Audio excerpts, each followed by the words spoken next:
Je vous remercie de me permettre d'intervenir cet après-midi avec vous et de partager en fait les réflexions qui sont issues de mes travaux d'une dizaine d'années de pratique. Alors bien évidemment, on évoque aujourd'hui les pires cas de figure où il y a des dissimulations, il y a du harcèlement. Et effectivement, quand on nous désigne, nous, experts, sous l'article 255.9 du Code civil, il y a effectivement toujours ce risque du harcèlement présent ou pas.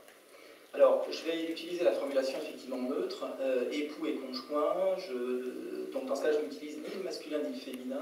L'époux sera celui que l'on peut qualifier de harceleur, et le conjoint, celui qui en est la victime. Mon propos, effectivement, s'articule autour à la fois du divorce, mais également du contentieux post-divorce, et qui concerne qui? Précisément les enfants. Et notamment lorsque les enfants grandissent, font des études supérieures, et là, on va venir effectivement, on est contraint de repasser devant le juge aux affaires familiales, et on évoque toutes les situations possibles d'organisation, d'insolvabilité, donc j'y viendrai. Alors pour plus de commodité, je me suis dit, je vais me poser à moi-même les questions, et je vais y répondre en 5 points. Donc je me pose 5 questions, et j'y réponds pour effectivement vous exposer mon propos. Premièrement, dans quelle mesure la finance liée aux revenus et à la détention du patrimoine se trouve-t-elle mise en jeu et mise à mal lorsque le harcèlement moral prend progressivement racine dans le milieu intime de la sphère familiale? Alors, je dirais, n'en déplaise aux notaires, quel que soit le régime matrimonial choisi, notamment le contrat de la séparation de biens, pour moi, en fait, ce qui est le plus dangereux, c'est de ne pas avoir de contrat, pas d'avoir de contrat du tout, mais au contraire d'avoir un contrat moral avec le conjoint, entre l'époux et son conjoint, c'est-à-dire de se dire, bah, finalement, quel que soit notre régime matrimonial, on va fonctionner de cette manière-là. Et concrètement, quelle est la manière de fonctionner? L'époux va financer les investissements, la résidence principale, la résidence secondaire, et le conjoint, lui, va financer le consommable. C'est-à-dire toutes les dépenses, alors les petites factures, les dépenses du quotidien. Et effectivement, quand on arrivera le jour d'un divorce très contentieux, amiable, et qui est susceptible de se terminer en contentieux, effectivement, le contrat moral, il était celui-là. On a toujours fonctionné de cette manière-là. On a des preuves, on n'en a pas. Et en tous les cas, on va se retrouver avec une finance qui est mise à mal. Parce que quel que soit notre contrat de mariage, qu'il y en ait un ou qu'il n'y en ait pas, en régime primaire ou en régime de communauté, et dans ce cas-là, le fonctionnement, pendant 10 ans, 15 ans, 20 ans, il a été celui-ci. Et l'épouse, quelquefois, n'a même pas travaillé. L'époux a travaillé, mais finalement, il a, comme 50% des personnes aujourd'hui, un revers de carrière à 45 ans, en s'interrogeant et sur lui-même et sur l'employeur. Donc finalement, on aura une finance qui va se trouver complètement déstructurée, à la fois quand les enfants grandissent, ont besoin d'argent, le couple également, et encore une fois, on n'a pas forcément de contrat écrit, et quel que soit le contrat écrit, le contrat de fait, il est celui-là. Deuxième question que je me pose à moi-même, quels liens et quelles conséquences entretiennent mutuellement le harcèlement familial et la finance conjugale? Alors bien évidemment, lorsqu'on se marie, l'amour est mis en commun et inévitablement la finance l'est aussi, en apparence. Pas toujours en réalité, puisque le projet d'avoir des enfants, les enfants il faut les élever, il faut leur donner une situation. Donc inévitablement, cette finance-là va se trouver mise en question dans le lien conjugal. La mère, prenons cet exemple, cette fois j'utilise le genre, la mère subit le harcèlement de l'époux et aura un premier réflexe qui va être celui de protéger ses enfants, de partir géographiquement, parce qu'on le dit, effectivement, face à une personnalité toxique, il faut prendre de la distance, il faut prendre du large, parce que c'est l'une des solutions qui permet de se protéger et de protéger ses enfants. Seulement voilà, on part, on abandonne tout, on ne va pas au combat, on ne sollicite pas forcément les conseils d'un avocat, ou comme le disait Maître Inquier ce matin, si une procédure se termine, on n'indique pas forcément, ou on n'ose pas indiquer, ou en tous les cas on ne le fait pas, qu'on aurait peut-être dû demander une prestation compensatoire ou faire valoir ses droits différemment. Cela dit, l'épouse s'en va, les enfants grandissent, et quelques années après, les enfants sont âgés de 17-18 ans, se pose la question inévitable des études supérieures, et là l'époux fait un incident qu'il porte devant le JAF en disant « Maintenant je n'ai plus les moyens, je ne peux pas financer ». Alors qu'est-ce qui se passe? Alors dans des cas très très récents, bien sûr, il y a des désignations d'experts, dont je fais partie. Et quand j'organise les premiers entretiens, je découvre que dans une déclaration ISF, l'époux qui a plusieurs appartements à Paris a mis sur le même palier un seul appartement dans sa déclaration ISF. Or, il se fourvoie, il produit 2 types de propriétés, donc 2 appartements sur le même palier. Donc on a des revenus fonciers qui sont doublés.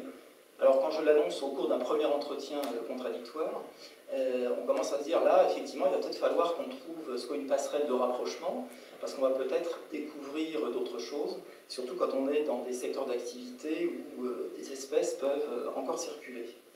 Dans un autre cas, même schéma, je suis désigné pour effectivement analyser la vraie faculté contributive.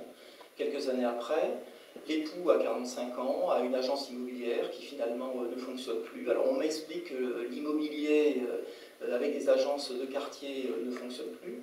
Donc l'époux se met en insolvabilité déclarée.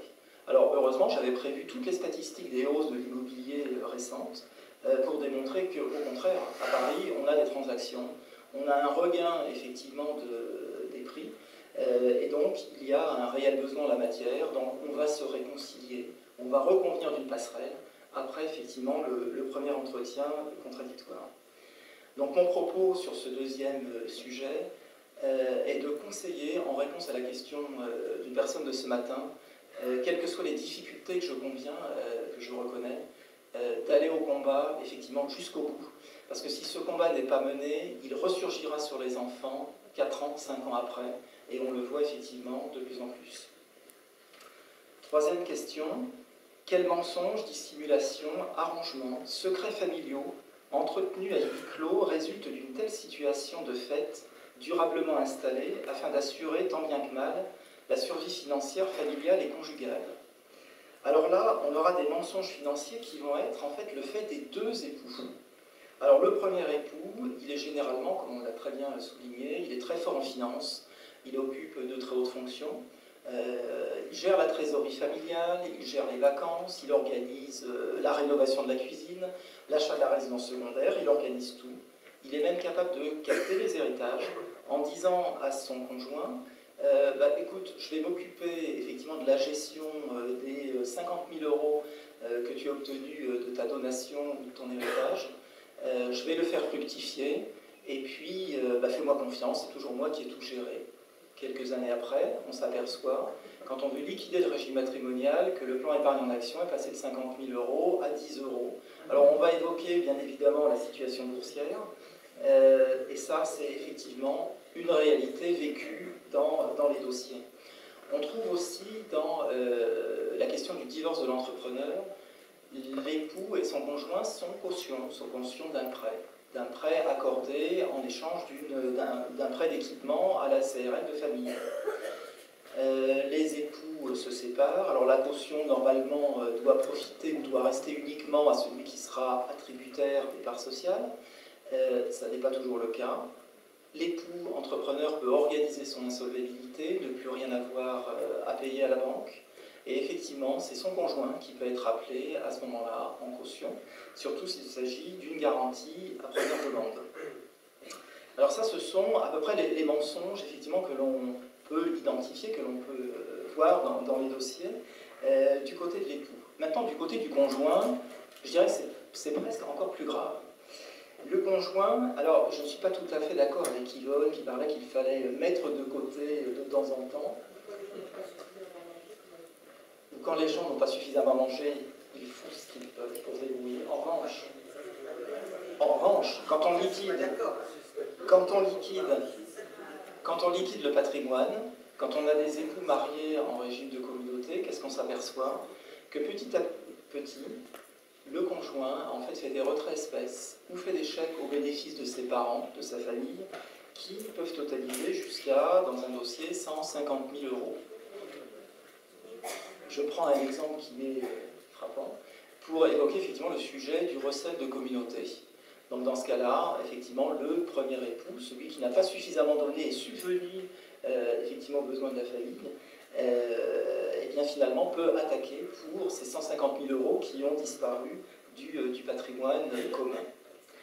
Deuxième cas sur les violences physiques. On a un premier époux qui effectivement peut arriver à énerver son conjoint, qui va dans ce cas-là effectuer des menaces physiques, donc passer à l'acte, alors qu'effectivement c'est lui-même qui, dans certains cas, est la victime du harceleur. Quatrième point, sur les obstacles. On a des obstacles qui se dressent lors de la mise à plat du recensement de l'évaluation des revenus des patrimoines en présence, et notamment afin d'estimer les sociétés, qu'elles soient civiles, les SCI, nos sociétés civiles immobilières, qu'elles soient commerciales, quand l'un des époux détient des droits sociaux ou exerce un mandat de gérant, de président de notre petite société familiale. Alors dans ce cas-là, effectivement, on n'a pas toujours une transparence qui est totale. On peut avoir des faux en écriture, on peut avoir une assemblée générale qui n'a pas été convoquée, où on limite la signature effectivement du conjoint. On a ce conjoint qui est homme de paille ou femme de paille dans la société civile immobilière. Et dans ces cas-là, pour mettre à plat toute la finance familiale, avoir des difficultés pour identifier tout ce qui peut être situé à l'étranger. Que ce soit même dans un pays européen proche du nôtre ou dans un pays effectivement plus lointain, puisqu'on lutte déjà principalement aujourd'hui contre le blanchiment de l'argent de la drogue, contre le terrorisme bien sûr, et peut-être malheureusement dans une moindre mesure sur ces recherches de patrimoine familiaux situés à l'étranger. Alors cinquième point, sur le partage effectif du patrimoine commun ou individu, est-ce qu'il peut s'effectuer dans des délais normaux et raisonnables? Alors, pas forcément, parce que le partage ne rime pas toujours avec otage. On va conserver en otage le fait de faire durer une procédure, de ne pas effectivement expliquer et démontrer toutes les pièces dont nous disposons, va permettre de maintenir envers et contre tout le lien conjugal et effectivement d'alimenter cette forme de harcèlement moral. Je vous remercie. Merci Patrice pour vos propos de financiers. Je ne suis pas totalement, vous êtes en désaccord avec moi, mais je pense que les mères courage qui n'ont pas d'argent pour alimenter leurs enfants, je suis désolée, elles peuvent très bien de temps en temps prendre 50, 100 euros et ça ne peut pas perturber vos propos d'experts financiers de la matière. Donc je ne suis pas d'accord avec vous. Voilà.